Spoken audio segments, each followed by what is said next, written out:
Imaginez-vous vous endormir, plongé dans un rêve où vous avez le contrôle absolu. C'est ce que je faisais, explorant les recoins de mon subconscient avec une maîtrise qui me fascinait. Mes nuits étaient un vaste terrain d'expérimentation, jusqu'à ce qu'une nuit, une présence étrangère s'impose. Cela a commencé par une ombre fugace, une silhouette indistincte que je ne reconnaissais pas, et pourtant, elle semblait me connaître intimement. J'aurais dû me réveiller, mais une force plus puissante me retenait, ancrée dans ce cauchemar éveillé. À chaque rêve, l'intrus devenait plus audacieux. Il ne se contentait plus de m'observer de loin. Il interagissait avec mon monde onirique, le déformant à sa guise.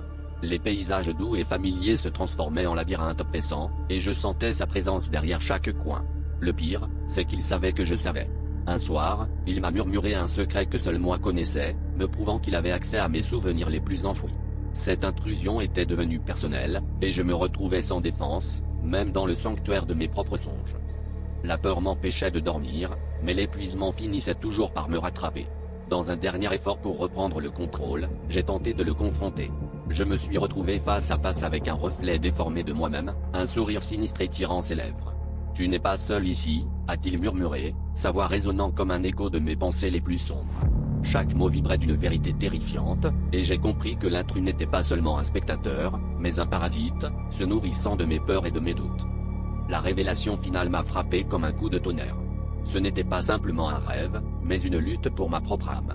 L'intrus n'était pas une entité extérieure mais une partie de moi-même, une manifestation de mes angoisses refoulées. En réalisant cela, j'ai senti le contrôle m'échapper, et l'intrus s'est emparé de mon être. Depuis, je ne dors plus, car je sais que lorsque je fermerai les yeux, ce ne sera pas moi qui rêverai, mais lui.